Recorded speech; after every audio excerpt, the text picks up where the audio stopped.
Welcome back to Just Africa, the show where we unpack bold ideas shaping the continent's growth, from culture to business and innovation and to development. Now, in this segment, second segment, we dive into a fascinating conversation at the intersection of digital technology, architecture, and education across Africa.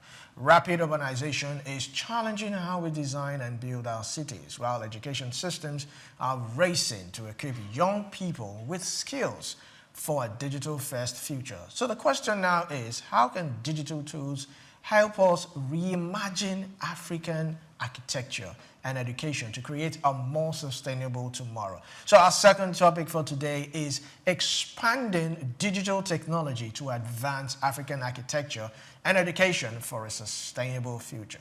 Joining us to unpack this robust topic is Oyewole Anuolua Abiola. He is an architect and founder, Bezalel Design Academy. So glad to have you on Just Africa today. Thank you so much for having me. All right, so let's dive in. Africa is the youngest continent in the world. I mean, the population of youth, it's almost close to 60 to 70%. And by 2050, its cities will house more than 1 billion people. From your perspective, how urgent is it that we integrate digital technology into African architecture and education today, not tomorrow?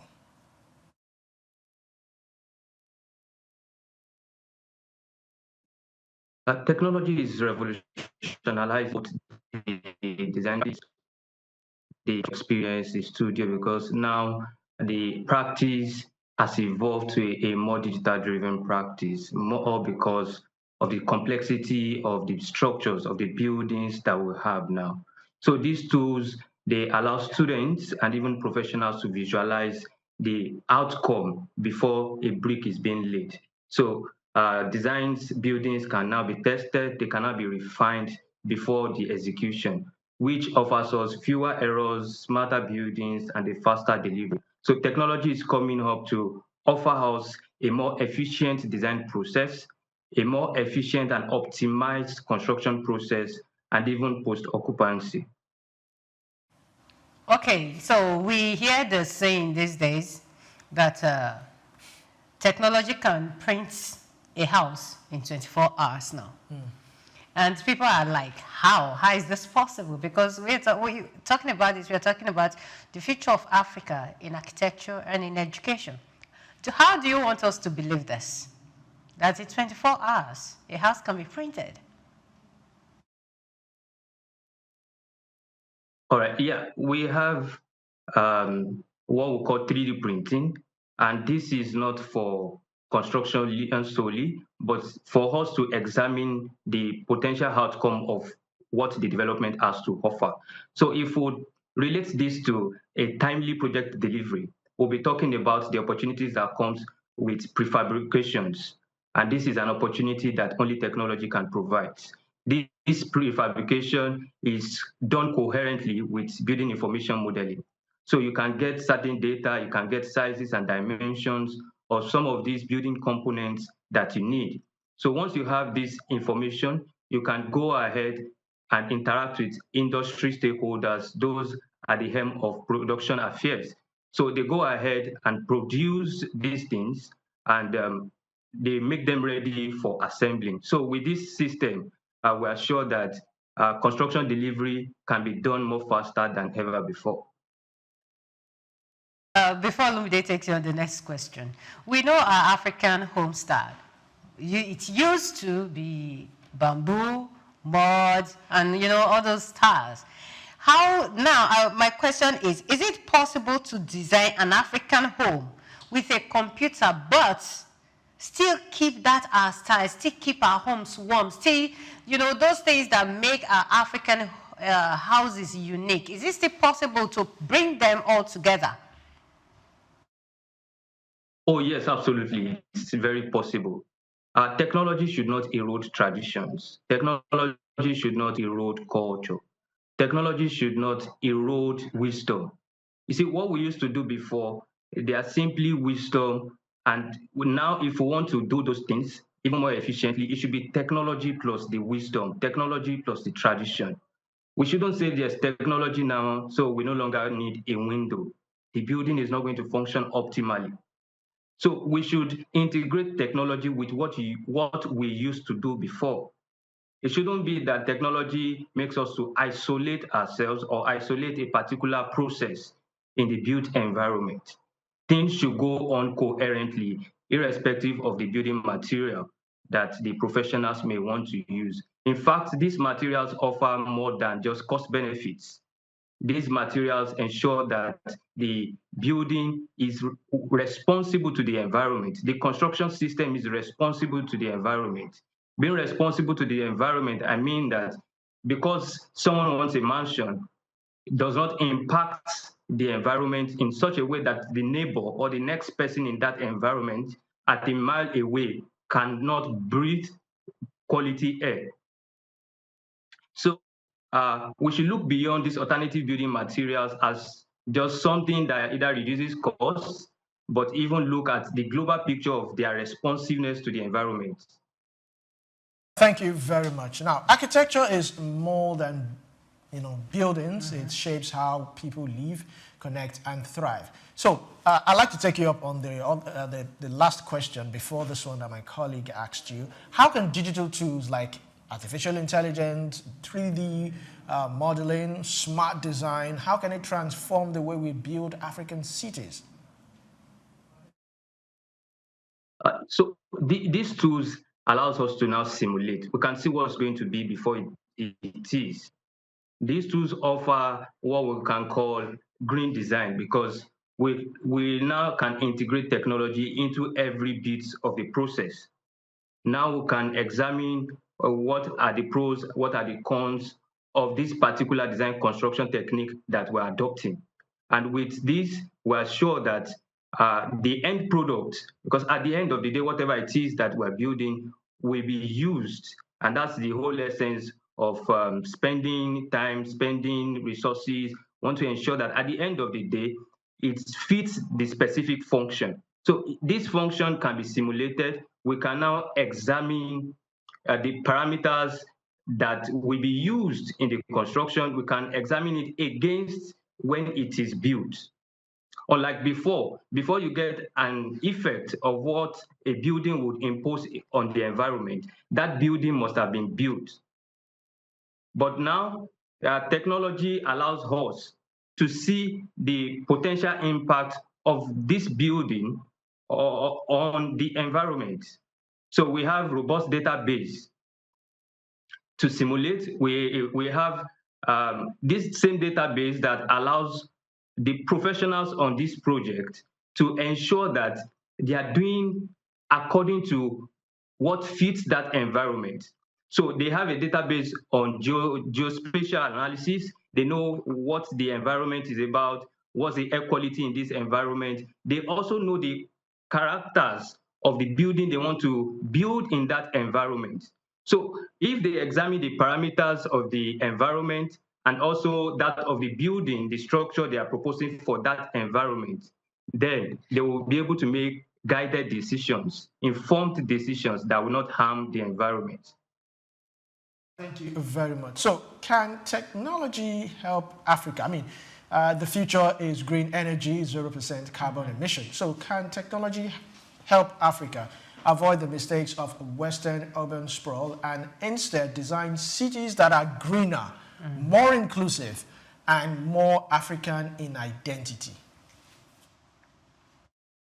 Yeah, there's something we call green design, which the United Nations says a greener economy. And when we talk about greener economy, we're looking at it as something that provides improved human well-being, social equity, it reduces environmental risks, and a reduction in ecological scarcities. So if all of these things are well done throughout the design and construction process, we should be able to achieve a greener economy. We should be able to achieve a development that is sustainable, that reduces carbon footprint, it manages heat, and ensures that the recurring cost is minimal. Because at the end of the day, we don't want to do something that is not sustainable cost-wise. We want to be sure that the building occupants, they can manage whatever it is that has been implemented. If a water heater has been installed, we want to ensure that the occupant has sufficient resources to maintain that water heater. And even in case of damage, to replace the water heater. And by doing that, we've achieved some certain level of sustainability. Oh, thank you so much. I love how the future is looking right now. Like, it's beautiful, smarter houses, smarter cities, the greener environment and everything. But in planning this with technology at heart, do you see these plans including the poor? Or it is just a design, it's just a future for the rich. But you're talking about water heaters, you're talking about certain features in the new houses, in the houses built based on technology. Do you really think that the poor will be able to afford these new facilities? Technology is for everybody. It's not for the rich alone, neither is the poor excluded from access to technology. What technology does for us in the built environment is that it ensures that even the person with the least income can live sustainably. The person can live peacefully in that environment. A technology in the built environment does not determine whether it is for the poor or for the rich. It is a system that must be adopted to ensure that even the poor can live well. Because the poor deserves quality air, just as the rich. Everybody deserves healthy environment. And that's the benefit we must look towards when it comes to technology and architecture, or technology and the built environment generally. Yeah. One other question that when we're talking about the poor, we're also talking about those in the rural village, in the rural sector. Right now, we're talking about technology, we're talking about internet. The internet is the new classroom right now. Many children, they have access to smartphones in the cities, in the urban areas. How about the children in the village, where they do not have access to internet? Do all these, what is the plan for those in the rural sector? Because you must agree with me that there will always be a village and there will always be cities. What is the plan for the children in the village who do not have access to internet? Thank you. So if we talk about the plan for people in the village, then we'll have to talk about every one of us. We all have a responsibility to our community. If Nigeria will be better, everybody has a role to play. We're not going to leave the poor and say, oh, because I'm privileged and that's all about it, I don't look at people behind me. All of us has a responsibility. We have to look at it as something sustainable that we have to do in our own little way. If there's a student in my environment that is engaged in a particular assignment, but this student runs out of data and cannot continue this learning process, am I ready to provide financial support or even transfer out of my own data to ensure that this student can complete his exercise? So if we look at something so mini as that, then it would help us to instill the consciousness that every one of us has a responsibility to play. And if we look at it from a bigger perspective, we would have to relate it to the government, relate it to the NGOs, to say, please, there are underserved communities and they shouldn't remain underserved. So again, we all have a responsibility and we must wake up to that responsibility. If our nation will be better, if Africa will be better, every one of us has a role to play. Thank you very much. So do you believe that digital classrooms and e-learning can reduce inequalities, especially in rural areas? Oh, fantastic. E-learning is something profound because it increases access to learning. Take, for instance, there's someone in a remote area or in another country who wants to learn from a scholar. Take, for instance, we have a scholar in Nigeria and someone from Kenya wants to enroll for his program. Back in the days, the person would have to travel down to his locality for him or her to learn. But now, e-learning, learning management system has provided opportunity for this person to learn without having to leave the comfort of his home. So e-learning is something we must adopt. And even in our traditional classrooms, e-learning provides opportunity for continued learning. A lecturer cannot cover everything the curriculum has to offer under an hour. But e-learning provides opportunity for the lecturer, for the teacher, the tutor, to prepare the courses and upload them into that portal, such that after the traditional learning in classrooms, students can go back and log in into their own portal to continue learning. So e-learning is something fantastic that we just have to accept as a norm. It is not just about technology or whether it is accessible to all or otherwise. It's something we have to adopt. I'm glad you agree. So, but scaling these innovations requires both money and good governance. So, how can government and private investors collaborate to fund and scale digital solutions in architecture and education? So, no matter the costs, we can afford it. I can say that again, that no matter the cost that comes with digital education, that comes with digital technology, it is still affordable. It's something we must see as one key step that will put us on the global map, that will increase our international competitiveness. It comes with international opportunities. So irrespective of the cost, we have to accept it as a norm, and that's where it starts. So if we accept it, we're ready to adopt it, then we'll be able to source for the project. Our government can provide resources for this. We have NGOs that can also support, in fact, capable individuals. So I don't think the issue is more on finances, but that we first have to come to say, yes, we want you. Whatever it is that we want, we would be ready to go for it, get it, and ensure that it is working. All right, thank you very much. We love the fact that technology is taking over and it's making things much more easier. But there's also this concern when it involves children, especially in education. When I give smartphones to children, like I said earlier, children cannot have access to certain sites. You also agree with me that parents don't really take out time, or teachers, to educate their children about the disadvantages of technology. Now my question is, or this whole thing now leaves us with a question of, is technology teaching our children, or our children are teaching technology? Where do we stand? Yeah, so I would say both.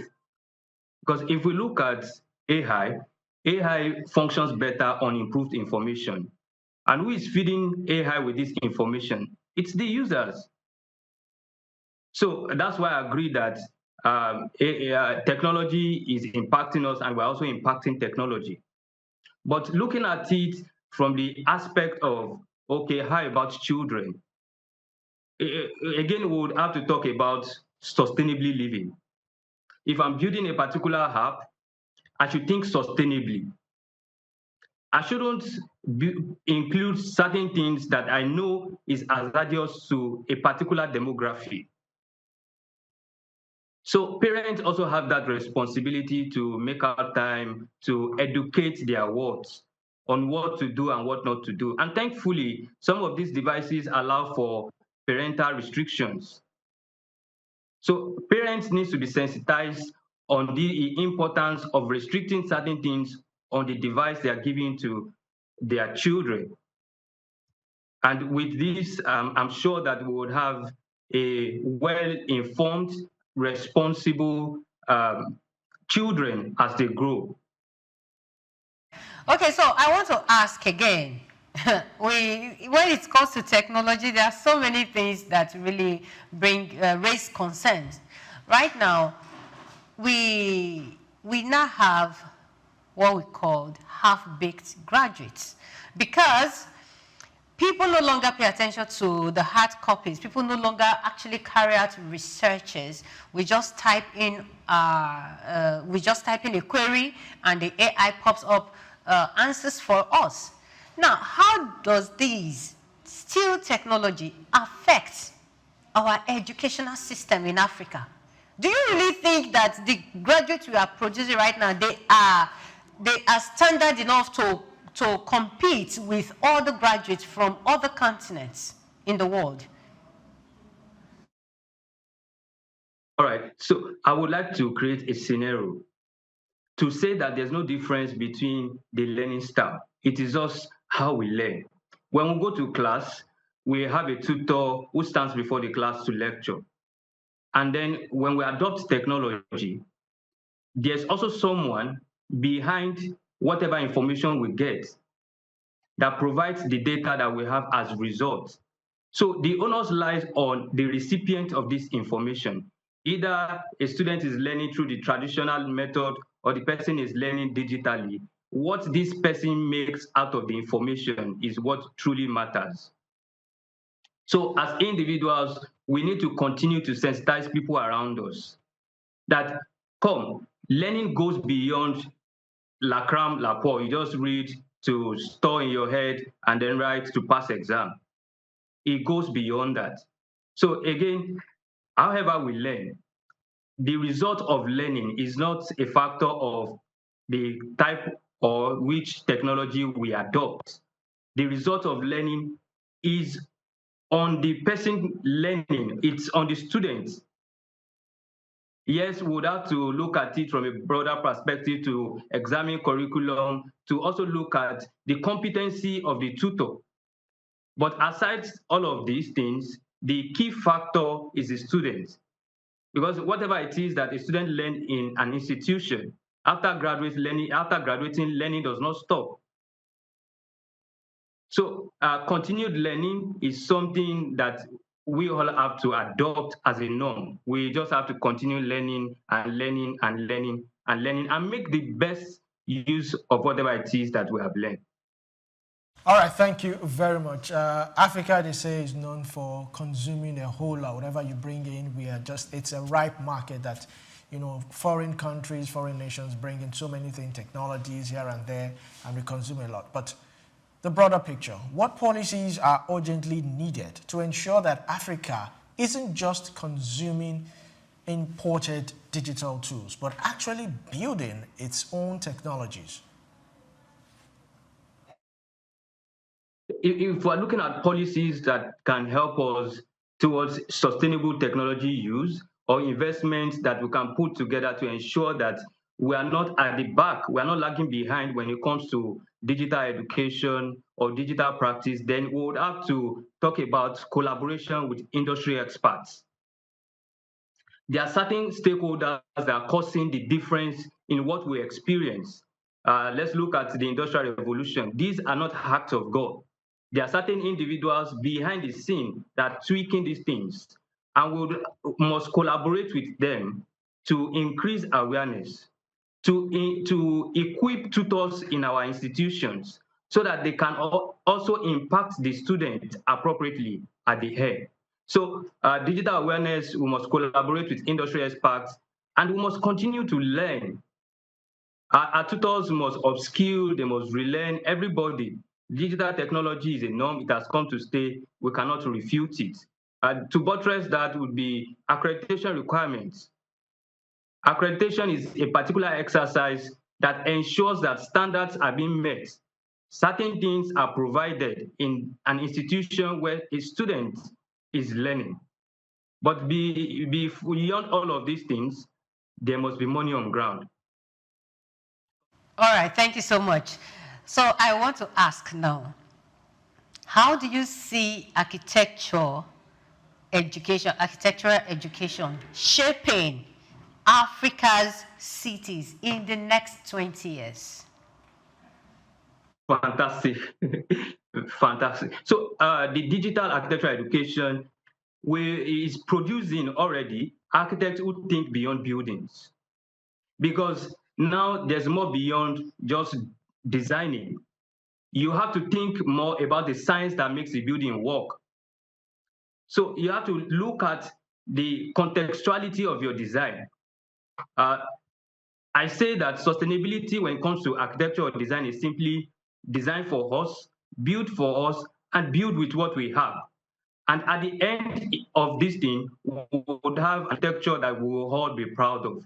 Our graduates, architects, they would have something we can refer to as good edifice, not just because of the aesthetics, but because of the impact on the environment. Thank you. So finally, if Africa embraces digital technology, in education and urban design, what could the continent look like in 20 years? The question about is architects using digital tools? Yes, architects are using digital tools. Architects are using building information modeling.